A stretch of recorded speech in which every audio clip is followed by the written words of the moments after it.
അനീഷ് മാഷെ, എന്തായാലും ഈ വിഷയം ഇപ്പോൾ ഹൈക്കോടതിയുടെ പരിഗണനയിലാണ്. തന്ത്രി ചേനാസ് ദിനേശൻ നമ്പൂതിരിപ്പാട് ദേവസ്വത്തിൻ്റെ തീരുമാനത്തെ അനുകൂലിച്ചു. പക്ഷേ തന്ത്രി കുടുംബമാണ് ഇതിനിപ്പോൾ ചോദ്യം ചെയ്തിരിക്കുന്നത്. വിജേഷ് ഉൾപ്പെടെയുള്ളവർ കോടതിയിൽ പോയിട്ടുണ്ട്. അറിയാൻ സാധിച്ചത് ഇത് 26-ാം തീയതിയിലേക്ക് മാറ്റി വെച്ചിരിക്കുന്നതാണ്, അല്ലേ വിജേഷേ? 23-ലേക്ക് മാറ്റി വെച്ചിരിക്കുന്നു. ഇതിൽ ഗുരുവായൂർ ദേവസ്വം പിന്നെ കൂടുതൽ വിശദീകരണത്തിന് സാവകാശം ചോദിച്ചു എന്നുകൂടി മനസ്സിലാക്കുന്നു, അല്ലെ? ഇപ്പോൾ ഈ സ്വാമി പറഞ്ഞതുപോലെ ദേവപ്രശ്നം വെച്ചിട്ടുണ്ടെങ്കിൽ അക്കാര്യം പറഞ്ഞാൽ പോരെ. ദേവഹിതം ഇങ്ങനെയാണ്, അല്ലേ? ദേവപ്രശ്നത്തിൽ തെളിഞ്ഞത് അങ്ങനെയാണ്, അതുകൊണ്ട് ഞങ്ങൾ തീരുമാനിച്ചു, തന്ത്രിയുടെ അംഗീകാരത്തോടുകൂടി അനുമതിയോടുകൂടി അങ്ങനെ തീരുമാനിച്ചു എന്ന് മാത്രം പറഞ്ഞാൽ പോരെ. കൂടുതൽ സാവകാശം ചോദിക്കേണ്ട കാര്യമില്ലല്ലോ. യഥാർത്ഥത്തിലുള്ള മറുപടി പറയാൻ സാധിക്കാത്തത് ഒരു കള്ളത്തരം അതിനകത്തുള്ളത് കൊണ്ടാണ്. ഈ ദേവഹിതം നടത്തുക എന്ന് പറഞ്ഞാൽ അത് 4 ആളറിയണ്ടേ? ഗുരുവായൂർ നിവാസികൾ ആരും അറിയാതെയാണ് ദേവഹിതം നടന്നിട്ടുള്ളത്. അപ്പോൾ ആ ദേവഹിതം നടന്നു എന്നുള്ളത് വിശ്വസിക്കാൻ ബുദ്ധിമുട്ടുണ്ട്.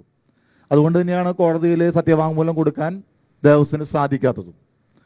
മറ്റൊന്ന്, ഈ ദേവസ്വം പറഞ്ഞിരിക്കുന്ന ന്യായം, ഒരുപാട് പേർക്ക് ക്യൂ നിൽക്കാൻ ബുദ്ധിമുട്ടുണ്ട്, അവർക്ക് തൊഴാനുള്ള സൗകര്യത്തിന് വേണ്ടിയിട്ടാണെന്നാണ് പറയുന്നത്.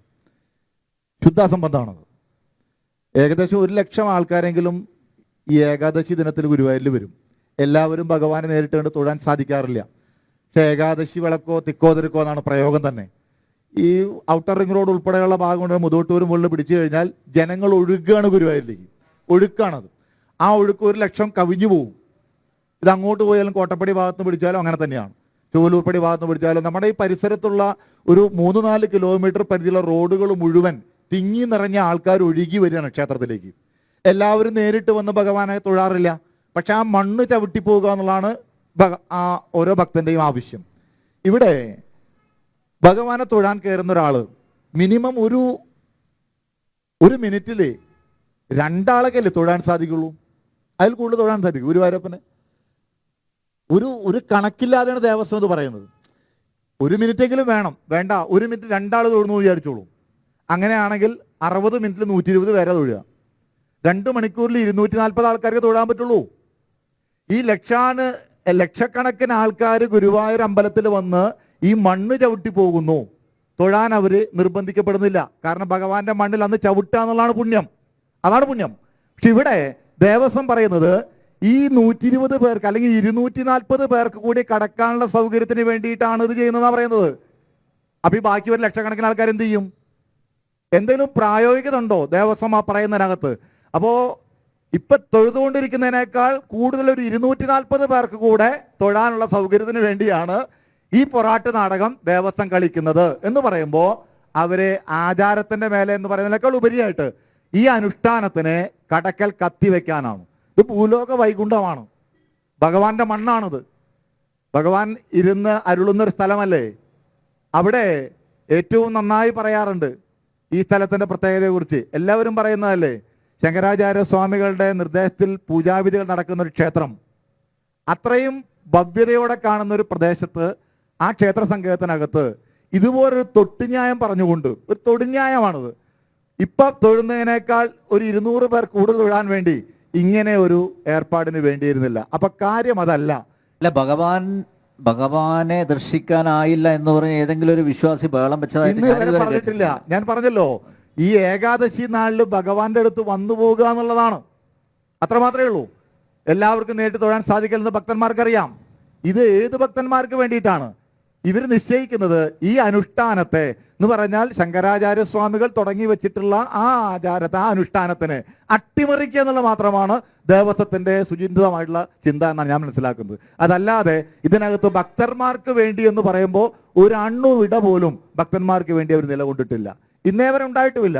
ഇപ്പൊ ഇവിടെയൊക്കെ ഉണ്ടാവുന്ന നമ്മുടെ ക്ഷേത്രത്തിലെ പ്രധാന ചടങ്ങുകളിലൊക്കെ ഒരു 500 പേരിൽ കൂടുതൽ വന്നു കഴിഞ്ഞാൽ പിന്നെ ക്യൂ നിൽക്കുന്ന ആൾക്കാർ നേരെ പുറത്തേക്ക് പോകണം. ഇന്നർ റിംഗ് റോഡിലേക്ക് അഭയം പ്രാപിക്കണം. പൊരി വെയിലത്താണ്. ഒരു 1000 പേര് കൂടുതൽ വന്നു കഴിഞ്ഞാൽ ഔട്ടർ റിംഗ് റോഡിലേക്ക് കടക്കും. 10,000-2000 പേര് തൊഴാൻ ക്യൂ നിന്ന് കഴിഞ്ഞാൽ ഈ ഗുരുവായൂരിന്റെ 1 കിലോമീറ്റർ ചുറ്റളവുള്ള എല്ലാ ഔട്ടർ റിംഗ് റോഡിന്റെ ഭാഗത്ത് നിങ്ങൾക്ക് ഭക്തന്മാരെ കാണാം, ചുട്ടുകൊള്ളുന്ന വെയിലത്ത്. ഇതാണ് ഈ സംവിധാനം.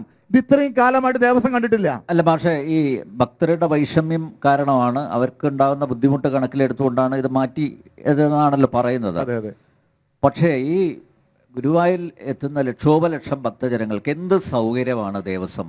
ഇല്ല, ഇതുപോലെ ചെയ്തിട്ടില്ല. ഇവരിവിടെ വരുന്ന ഭക്തന്മാർക്ക് ക്യൂ നിൽക്കാൻ വേണ്ടി ഒരു കുടിവെള്ളം കൊടുക്കണ്ടേ? അതുപോലെ തന്നെ പ്രാഥമിക കൃത്യങ്ങൾ നിർവഹിക്കാൻ ഒരു പദ്ധതി പോലും ഉണ്ടായിരുന്നില്ല. ഇപ്പൊ നമ്മൾ ഇരിക്കുന്ന ഈ സ്ഥലം, ഇത് നരേന്ദ്രമോദി സർക്കാർ വന്നതിന് ശേഷം പ്രസാദ നഗരം പദ്ധതിയിൽപ്പെടുത്തി കൊടുത്തിയതാ. ഇവിടേക്ക് ആൾക്കാർ കടന്നിരുന്നില്ല, മൂക്കുപൊത്തിയിട്ട് 3 വർഷം മുൻപ് വരെ. പ്രസാദ നഗരം പദ്ധതിയിൽപ്പെടുത്തി 3 കോടി രൂപ നയാ പൈസ ദേവസ്വത്തിനോ മുനിസിപ്പാലിറ്റിക്കോ സംസ്ഥാന സർക്കാരിനോ ചെലവില്ലാതെ പണി കഴിപ്പിച്ചതാണിത്. ഇത് കൃത്യമായിട്ട് ഉപയോഗിക്കപ്പെടുന്നുണ്ട് ഇപ്പോഴും. ആ ഉപയോഗിക്കപ്പെടുന്നതുകൊണ്ട് ആൾക്കാർക്ക് ഇപ്പോൾ പ്രാഥമിക കാര്യങ്ങൾ നിർവഹിക്കാൻ സാധിക്കുന്നുണ്ട്. അതിൽ തന്നെ ഒരു പാർട്ടിയുടെ പ്രതിനിധി എന്ന രീതിയിൽ, കേന്ദ്ര സർക്കാരിൻ്റെ ഒരു പ്രതിനിധി രീതിയിൽ ഞങ്ങൾക്ക് പറയാനുള്ളത്, ഏറെ അക്ഷന്തവ്യമായ തെറ്റ് ഈ ദേവസ്വം പോയി ചെയ്തുകൊണ്ടിരിക്കുന്നുണ്ട്.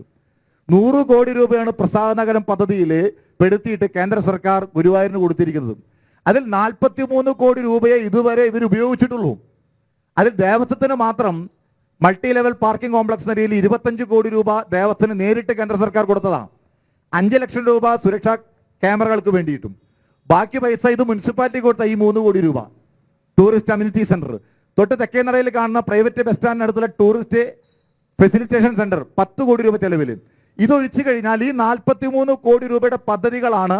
നയാ പൈസ ഇവർക്ക് ആർക്കും ചെലവില്ല, കേന്ദ്ര സർക്കാരിന്റെ മുഴുവൻ ഫണ്ടാണ്. അത് ഉപയോഗിച്ച് നിർമ്മിച്ചാൽ മാത്രം മതി. ആ നിർമ്മിക്കാൻ 43 കോടി രൂപയുടെ പദ്ധതികൾ വരെ കൊടുത്തിട്ടുള്ളൂ.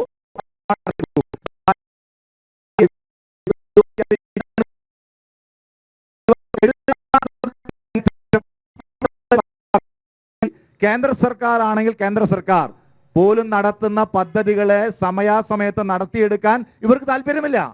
ഇവിടെ നാണം കെട്ട് നടക്കണം ഇവിടുത്തെ ഭക്തന്മാർ, മൂക്കുപൊത്തി നടക്കണം ഇവിടുത്തെ ഭക്തന്മാർ, അഴുക്കിലൂടെ ചവിട്ടി വരണം ഭക്തന്മാർ. ഇതുവരെ വാശിയാണ്, പൊരുവേലത്ത് ഭക്തന്മാർ നിൽക്കണം എന്നുള്ളതാണ്. ഇവിടെ ഭക്തന്മാർക്ക് വേണ്ടി നിങ്ങൾ ഇവിടെ ചോദിച്ചാൽ എല്ലാവരും പറഞ്ഞു തരും. ഒരു ക്യൂ കോംപ്ലക്സ് ഉണ്ടാക്കാൻ വേണ്ടിയിട്ട് ഇതിപ്പോ LDFന്റെ പ്രതിനിധികളാണല്ലോ ഇപ്പൊ ഭരിക്കുന്നത് ദേവസ്വം. തൊട്ട് മുമ്പ് കോൺഗ്രസിന്റെ പ്രതിനിധികളായിരുന്നു.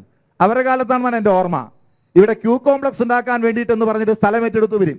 തെക്കേ നടയിലുണ്ടായിരുന്ന പാരമ്പര്യ ജീവനക്കാർ ഉൾപ്പെടെയുള്ള എല്ലാവരെയും അവിടുന്ന് അടിച്ചു പുറത്താക്കിയിട്ടും അവർക്ക് വേണ്ട നഷ്ടപരിഹാരം കൊടുക്കാഞ്ഞിട്ടാണെന്ന് ആലോചിക്കണം.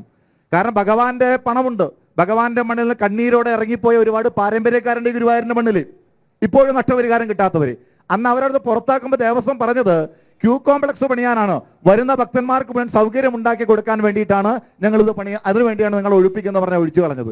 പക്ഷെ ഇന്ന് നിങ്ങൾ പോയി നോക്കൂ, ആ തെക്കേ നടയിൽ കൂവളത്തയുടെ അപ്പുറത്ത് ഒരു താൽക്കാലിക ഷെഡ് കെട്ടിയുണ്ടാക്കിയതല്ലാതെ കണ്ടിട്ട് അത് ക്യൂ നിൽക്കാൻ വേണ്ടിയിട്ടുള്ളതല്ല. അവിടെ കലാപരിപാടി അവതരിപ്പിക്കുമ്പോൾ അല്ലെങ്കിൽ ഊട്ട് നടത്തുമ്പോൾ ഇരിക്കാൻ വേണ്ടിയുള്ള സൗകര്യത്തിന് വേണ്ടി മാത്രം. എന്താണ് ദേവസ്വം ഇതുകൊണ്ട് ഉദ്ദേശിക്കുന്നത്? അവിടെ ഒരു മൾട്ടി ലെവൽ നിലവാരത്തിലുള്ള ഒരു ക്യൂ കോംപ്ലക്സ് വരികയായിരുന്നുവെങ്കിൽ ഈ നിൽക്കുന്ന ഭക്തന്മാർ മുഴുവൻ ഈ വെയിലും കാറ്റും മഴയും കൊണ്ടുകൊണ്ട് ഈ ഔട്ടർ റിംഗ് റോഡ് ഉൾപ്പെടെയുള്ള പ്രദേശങ്ങളിൽ തൂങ്ങി നിൽക്കേണ്ട ആവശ്യം വരുമായിരുന്നോ? ഇവർ ആർക്ക് വേണ്ടിയാണ് നിലകൊള്ളുന്നത്?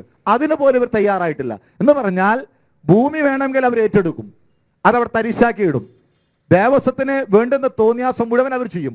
പക്ഷേ ഭക്തന്മാർക്ക് ഒരു ചെറിയ ആനുകൂല്യം, അവർക്ക് വേണ്ടുന്ന ഒരു സൗകര്യം, ഒരു അടിസ്ഥാന സൗകര്യം കൊടുക്കാൻ ഇന്നേ വരെ അത് LDF നോമിനേറ്റ് ചെയ്ത ദേവസ്വം ബോർഡാണെങ്കിലും UDF നോമിനേറ്റ് ചെയ്ത ദേവസ്വം ബോർഡാണെങ്കിലും തദൈവ രണ്ടു കൂട്ടരും ഒരേ നാണയത്തിന്റെ 2 വശങ്ങളാണ്.